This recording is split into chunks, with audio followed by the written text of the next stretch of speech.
Hello and welcome. You're listening to CIH Futures Guide to the Housing Sector. Futures is the Chartered Institute of Housing's network for young professionals in the housing sector. In this podcast series, we introduce and explore key topics and issues facing the sector today and how you can get involved. To find out more about Futures and what the CIH can do for you, you can visit cih.org. Hello and welcome to the CIH Futures podcast. I'm Sophie from CIH Futures, and in this episode, we'll be exploring careers in housing that focus on equality, diversity, and inclusion. This is a special episode for Pride Month, celebrating the role EDI plays in helping to create a more inclusive sector for colleagues, residents, and communities. Welcome to our guests Aaron Wallace from Clyde Valley Housing Association and Jack Mason from Stonewall Housing, who are going to be chatting to us about their roles within EDI within housing. So, Jack, I'm going to come to you first. Can you tell us a bit about your role and why equality, diversity, and inclusion are so important within the housing sector? Absolutely, yeah. So it's great to be here, and thanks so much for having me. Thanks So for as coming Sophie said, my name's Jack. I use he/him pronouns, and I work as the LGBTQ plus housing pledge coordinator at Stonewall Housing. So Stonewall Housing is a nationwide LGBTQ plus housing and homelessness charity where we support adults of all ages who are experiencing housing instability. And we have a range of dedicated services, so drug and alcohol support services, domestic abuse projects, over 50s support. All of that is kind of designed to help ensure that LGBTQ plus people can find a safe and affirming place to call home. As my role, I manage a free of charge accreditation called the LGBTQ Housing Pledge. And that is basically an initiative that any social housing providers from across the UK can sign up to and demonstrate support and inclusion towards their LGBTQ plus residents.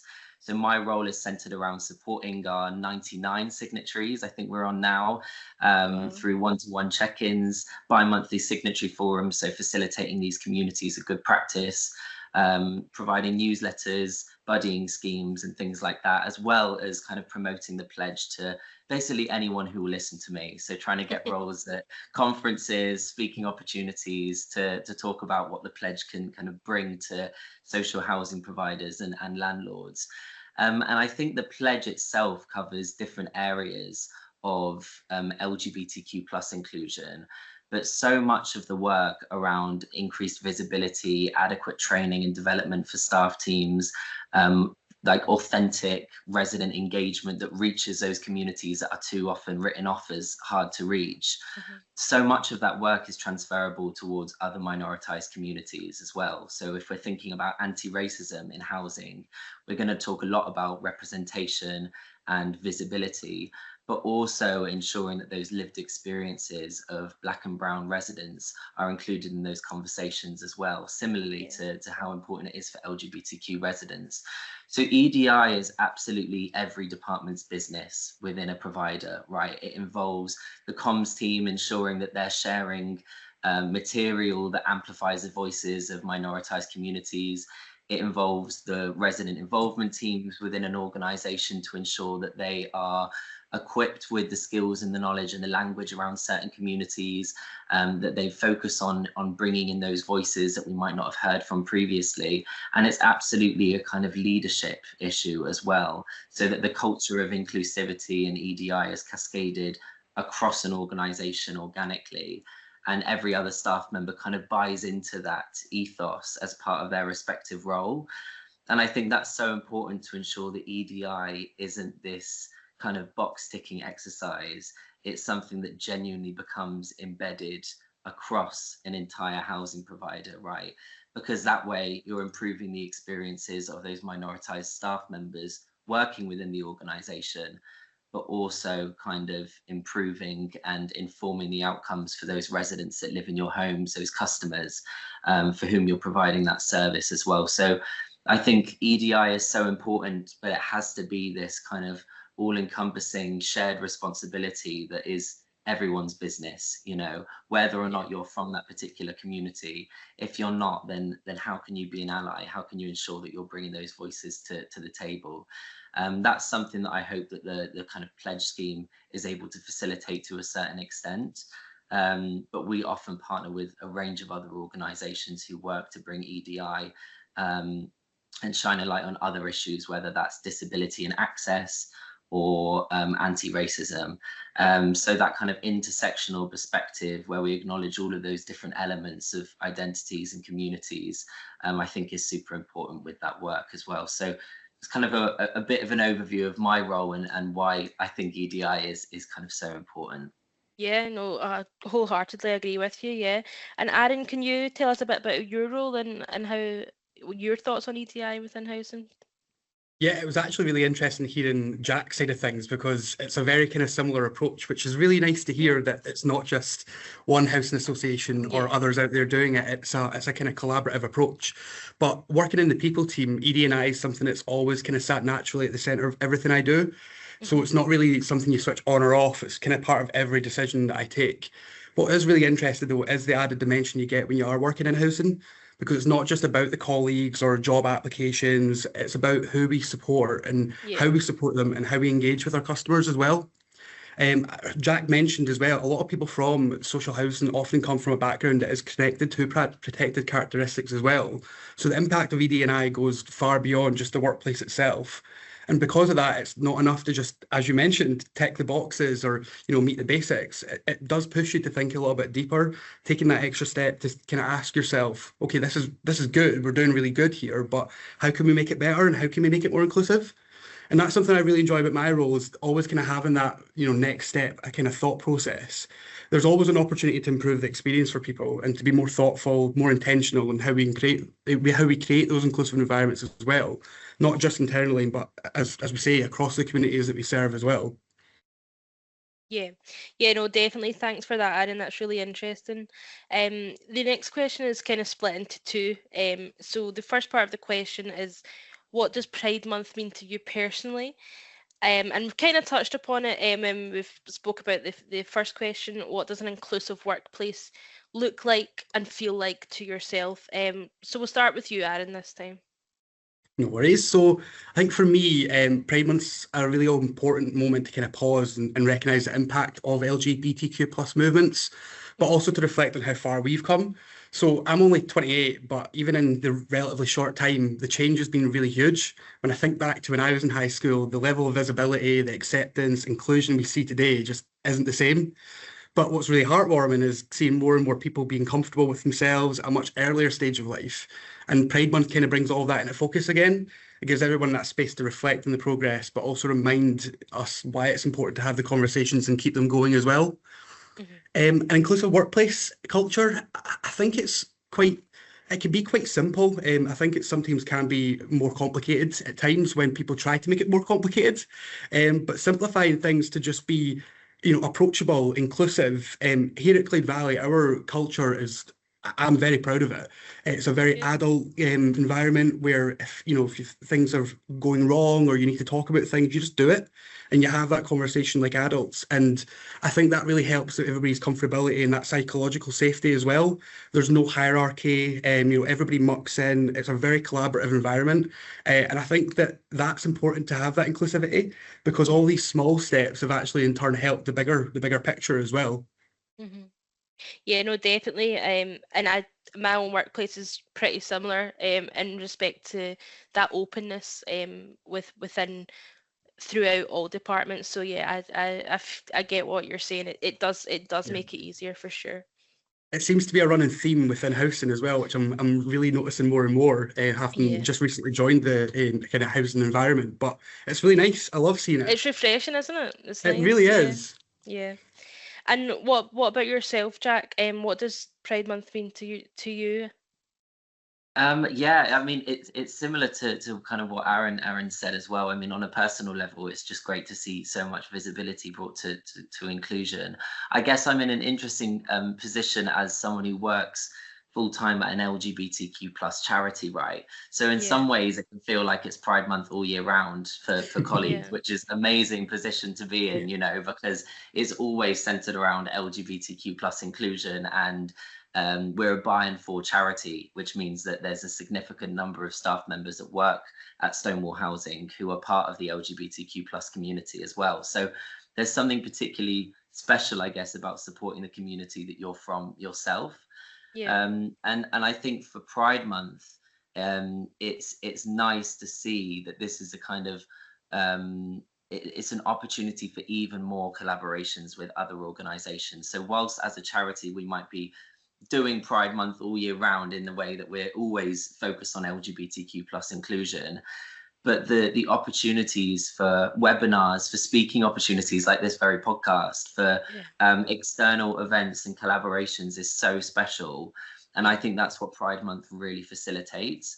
And it just always will, warm my heart to see so many progress flags on my LinkedIn feed, on the 1st of June, I'm like, right, we're getting into it. And I think before coming into this role as well, I studied history and did a master's in history, and I focused on LGBTQ plus history, right? So looking at the Stonewall riots in New York in the 1960s and how that took place in June and kind of kick-started the modern gay rights movement, and that's what led to June being given Pride Month. So I think that history perspective is super important for me to reflect on and see just how many decades the fight has been fought, and the kind of LGBTQ plus people and activists that came before us. I think it's such a nice opportunity to reflect on that history and feel part of that community, not just those people who are living today, but those that came before you. So there's that element as well, which I find really special, I guess. Yeah. No, definitely, and it's important to remember that history and to ensure that people know that history and why I suppose Pride Month is still so important today, Definitely. Okay. Have there been any projects or initiatives that you've worked on that have made a meaningful difference for the LGBTQ plus community? Jack, we'll start with yourself. No worries. Well, I have to talk about the pledge. I mean, all I'm doing in a particular week is talking about the pledge, really. But as a kind of free of charge accreditation that is designed to support those social housing providers, it really has had such a brilliant impact. So there's a kind of sponsorship scheme that was set up about 2 years ago from some of those bigger housing providers who each put in funding to really expand and take the pledge to kind of all corners of the country, which is our real aim. And in that time, the kind of expansion has been incredible. So as I said, we've now nearly reached 100 organisations all over the UK who have taken a step to sign up to the pledge and either been accredited or are working towards their pledge pioneer status. And so the insight I get into the work going on across the sector as part of this pledge scheme has been so invaluable. We recently had a signatory forum that had about 85 staff come along over Teams, and the focus was resident engagement that sparks joy. And we heard from 2 other signatory organisations that have been signed up and involved in the pledge scheme process for a while. And they came along to talk about some of the resident engagement activities that they offer to their staff members. So that included things like a Pride themed barbecue, which was a really informal place for residents and families to come together, make food, eat food together, and have conversations around inclusion and what that means for them. We also had another housing provider roll out queer cuppers every week. So they invite the women within their kind of supported housing to come along every Wednesday evening and ask questions about LGBTQ inclusion, talk about their own identities maybe, or share the fact that a family member has recently come out as gay or trans and how they can get support with that. We also heard from another provider that sorted out Alan Turing, who's the gay coder from World War II. They did a kind of Alan Turing decoding exercise where residents decoded messages into positive affirmations around queer joy and loving themselves and kind of celebrating diversity. And it's those kind of like moments that I'm like, wow, this really is having such an impact. And it feels like such meaningful engagement. There's such a space for scrutiny panels and EDI forums, but there's also so much to be said for getting residents together in a room for a really informal celebratory session or a coffee morning or a pizza party or a placard making workshop for Pride, whatever that may be. That's really something that it feels like will make a difference to those residents that are living within the homes. And that's just kind of one area that the pledge focuses on as an accreditation. And I've got such a privileged position because I get to see all of that amazing work going on within organisations of all shapes and sizes. So we have housing providers of 80 homes all the way up to Places for People and Clarion, each of which have got, you know, nearly 100,000 or 125,000 homes all across the UK, including Scotland. So there's such a range in the shapes and sizes of the housing providers that we support, and yet the impact is there across the sector. So yeah, have to give another shout out to the pledge, but that's absolutely something that has felt really meaningful, I think. Yeah, no, definitely. It sounds so interesting. Just those examples that you mentioned earlier they're really heartwarming. That's what people are going out their way to do, and it's really good. And Aaron, what about yourself? Have you been involved with anything in particular that you think's had a meaningful impact? So I think it's obviously quite different working in a kind of generic housing association as opposed to one that kind of specialises in LGBTQ plus advocacy like Stonewall. But what is really kind of valuable is you get that opportunity to learn from organisations that have that specific focus and expertise. So at Clyde Valley, the approach is more around education and helping people understand the LGBTQ plus history, the challenges and the broader impact as well, in turn make it into a more inclusive workplace. And I think that foundation is quite important if you want the inclusion to feel meaningful rather than just procedural. And a good example of that is I've been working on introducing pronouns into the email signatures, something that a lot of organisations have already embedded as kind of standard best practice. But in previous roles, I've seen it implemented quite quickly and sometimes without fully explaining the kind of importance and why it matters. And I think when you skip that step, it doesn't land well. People can be unsure, they're maybe resistant, and it's simply because they haven't been given that understanding. So for me, it was not important to just introduce the change, but to actually explain and educate the why behind it, why it's considered best practice, how it supports inclusion in a meaningful way. And it was quite an interesting experience doing that as well, because personally, I'm, you know, as a neurodiverse, overthinking gay man, the importance of something like that feels very obvious to me. But it's not about that. It's part of the role that I play is recognising that not everyone starts in the same place and making sure that when we are introducing something, it resonates with people and brings them on that journey as well. I've recently sent out I gathered all the best practice information, looked at loads of different articles, and I spent a lot of time making sure that when it did land, it did tackle demographics that maybe were particularly opposed to it. And what's really positive is when I submitted it to the EDI group that we've got internally, they all came back to say this is a fantastic thing, and it's actually really rewarding seeing the why and not just hearing let's do it, and actually reading through, you know, why it's best practice. And it's not just about LGBTQ plus inclusion, but if you've got a unisex name and you get misgendered, that can make you feel a little bit uncomfortable as well. Of course, yeah. It was that education piece, which I really like. So, yeah, as I say, Clyde Valley is more about that, the inclusion of it and the education of it, as somebody that don't really have a lot of gay members of staff, but we do everything we can to ensure that the ones we do have, like myself, are included. Good. Yeah, no, that's lovely to hear. And moving on then, why, kind of touching on that, you've said it's you do everything that you guys can to make sure that those that are part of the community feel included. Why, we'll start with you, Aaron, why are representation and visibility so important within the sector, do you think? So I like this question because it makes you think about the differences between organisations, whether that's a housing association like ours or something that's completely different. But I think my answer always kind of stays pretty consistent. And I think for me, it comes down to recognising the impact your actions have on the wider community that you're supporting. If you think about something simple like a shop, if a shopkeeper treats their customers differently based on their own biases, it's not going to take long for that to reflect on the business. People will stop coming back. They don't feel comfortable. They don't feel psychologically safe. And it's the exact same principle in any workplace.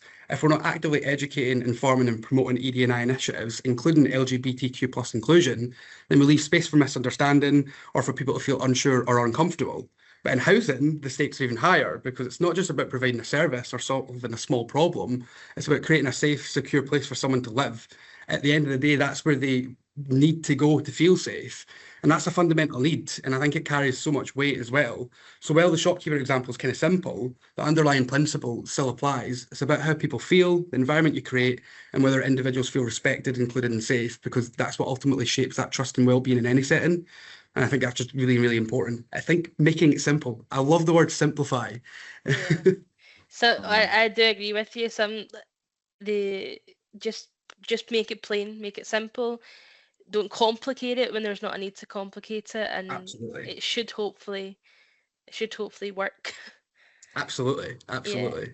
What about you, Jack? Do you have anything else to add to Aaron's answer? Yeah, around kind of representation, I think I mentioned that Stonewall Housing are a kind of by and for organisation, and I think there's something about psychological safety with that work. So when you're supporting minoritized communities, if they see themselves within you and within the people that they're supporting, that does something sometimes. I think it makes them feel even safer to be themselves, and they I think from a staff member's perspective, it can feel particularly rewarding to be able to support other people within your community. And I'm sure that resonates with Aaron's work as well within a kind of generic housing provider as well, as being part of the community.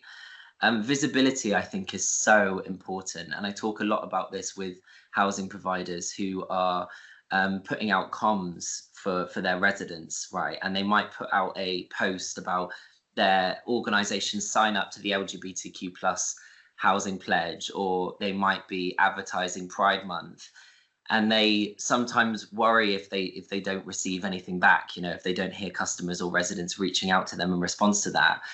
But I always think if you're a resident and you're feeling isolated and you see a mention of LGBTQ plus inclusion in the customer magazine, or you see a pride flag, or you see that your housing provider has got a presence at a local pride event and is marching in that parade, that can make such a difference to that person's well-being and that feeling of belonging, that we can never really quantify how many people that's impacted, because it might not be that someone reaches out proactively and says, oh, this really made a difference, but they open up the resident newsletter that day and they feel that little bit more included and that little bit more supported, having seen that visibility.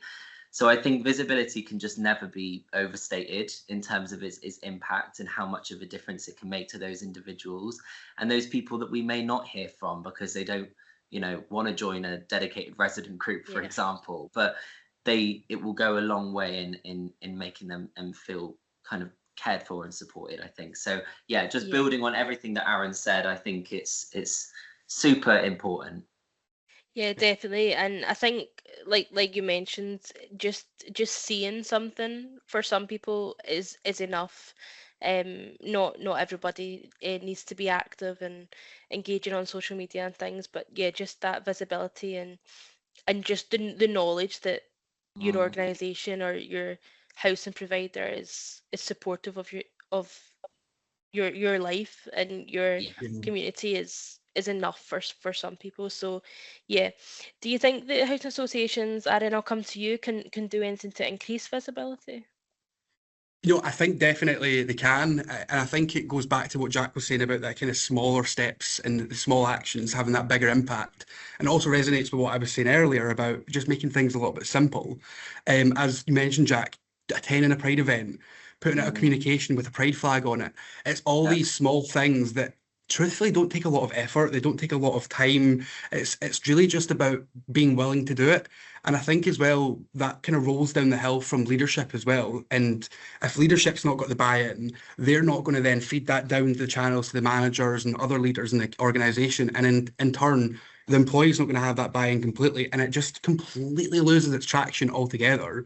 And I think it is, it's just so simple as just to communicate, educate, and just promote that you want to be involved. You don't have to have gay members of staff or trans members of staff or anything like that. It's just being willing to accept that you may one day and that you do still need to have initiatives in place or support in place to support those people coming into their organisation or customers or clients that you have out there as well. And I think when you show that you've got that as well, you're going to get more tangibility and more kind of credibility in your organisation as well, because the more and more we're talking about this, as I mentioned earlier, it's been a lot of change in the last 15 to 20 years, and that's not going to slow down. That impact's only going to increase. So if you're sitting there at the bottom of the barrel, not doing anything about it, more and more people are going to see your organization as something that is not attractive and not inclusive. And it's something more and more, especially in our kind of, what is it, the Gen Zs. There a lot of them are looking for places that have a culture and that have that positivity. And I've seen a lot of people get up and walk out of an organization that doesn't give them that respect. And I respect that. Because why should you continue somewhere that you don't feel safe or you don't feel comfortable? So yeah, I think it can be quite simple. Again, I love simplifying. No, I think you're quite right. I do. I think I agree with you. The next kind of question that I have, we have kind of touched on it throughout. But if there's anything that you want to add, please do so. So thinking about your own organisation, we've kind of already explained how it creates a safe environment. How is there anything else that you think that organisations can do to ensure that LGBTQ plus residents and colleagues feel safe, seen and supported, not just throughout Pride Month, but across the whole year? If I'll just go with that one. I mean, I think we've, as you said, Sophie, we've touched on it a little bit, but I think for Stonewall Housing, as a kind of LGBTQ plus by and for organisation, that element of bringing yourself to work is so important as well. So feeling like you're safe to be yourself, and I think that goes for any housing provider that wants to support colleagues from any minoritized communities, that they feel like they can bring their whole selves and their whole identities to work and not have to hide who they are for fear of discrimination. Equally for residents, it's about creating that space where whoever it is who's coming into their homes, whether that's a housing officer or a repairs operative, a maintenance person, that they don't have to hide who they are. You know, we speak to housing providers who have had residents removing photographs, flags, books, anything that might give away the fact that they're gay or trans when they're expecting visits from landlord staff. And that is the kind of, polar opposite to the sort of environment that we want for the future, for all residents, wherever they're living in the country, whatever community that they're part of and proud to be part of. We want them to feel that element of psychological safety as well. So I think part of that journey is about just normalizing talking about these issues, talking about EDI, putting it on the agenda as a running item in all team meetings and staff away days. And I think it is also about that comms piece, that visibility element. If there's visual cues like rainbow lanyards or pronoun badges or ally pins that people can wear when they're out in the community or when they're attending an away day with staff members, because those tiny cues might not go noticed for people who aren't part of the community, but they can make such a difference to those people that are. To say, 100%. Okay, this person who I'm having this conversation with is an ally. I can feel safe to be myself. I don't have to hide or kind of restrict myself in that way. So yeah, just wanted to kind of add those points too. Yeah, no, definitely. Aaron, do you have anything else that you want to add? It's okay if you don't. We can move on. I try to think. I think we've kind of talked quite a lot about it, which is absolutely great. But no, I kind of resonate what Jack says. To be honest, it's just about that visibility and that representation, and just making sure that you're supporting your colleagues and making sure that they feel safe. And yeah, no, definitely. It is. It's about creating that safe environment for everyone. And then just to end, what are you most hopeful about when it comes to the future of EDI within the housing sector? Aaron, we'll kick off with you. Perfect. So in my experience, I've only worked within one housing association, Clyde Valley, and despite not being in the organisation too long, it's already quite interesting seeing how really the kind of strong approach they've already got to ED&I.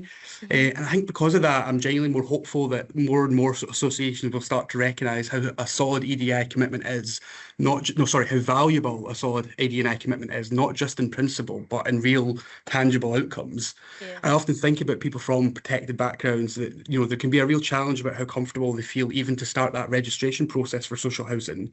And I think for me, the biggest barrier for that challenge sits with the organisation themselves in terms of how they actively promote, and more importantly, how they demonstrate that they are inclusive, both for their colleagues and customers that they serve.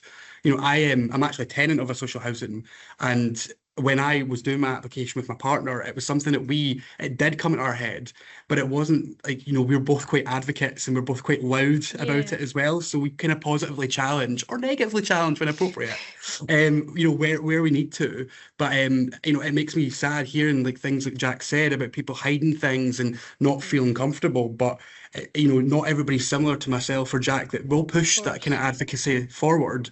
And it's sad to hear that there's organisations out there that potentially won't do that. And so I'm hopeful for that kind of movement in housing, because I'm grateful that I've never felt that way with my housing association, but it definitely is resonating across others. But I can see that movement happening, and it's more and more attractive, more and more. Yeah. Yes. Yeah. And Jack, what are you most hopeful for the sector? I love this question as well because it centers it around hope. And I think sometimes I look around at the kind of the global situation, let's say, and it can sometimes feel difficult to kind of find hope. The world feels really polarized right now. And that's a scary time in a lot of ways. But I think within EDI and housing, there is so much to feel hopeful for. Down in England, we have the regulator of social housing who are more interested than ever before in EDI and resident voices. So the consumer standards are pushing for social housing providers to really get to know their tenants, who's living within their homes, are they engaging, what are their satisfaction rates? And I think EDI absolutely fits into that to ensure that you're hearing from as many different voices as possible. And I know from speaking to people within Scotland that EDI is becoming increasingly central in those conversations as a sector. And it's great to know that this podcast is happening, that's the focus of today. So I think, as I said before, so much of this is around talking about it. And I think that's already happening increasingly. So it's a kind of visibility and awareness raising piece. And then it's also about following through with that meaningful work and ensuring that it does become authentically embedded within the organisation. But if we look at the rate of how much the pledge has grown over the last 2 years, I mean, we're not going to stop until every single social housing provider is signed up. So, it's growing. And so I've got big dreams and big hopes as well down the line. Good. I'm glad. And I hope that every housing provider does sign up to the pledge for sure.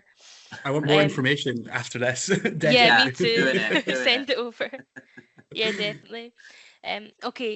So thank you to our guests, Aaron and Jack, for sharing their experiences and insights into EDI within housing.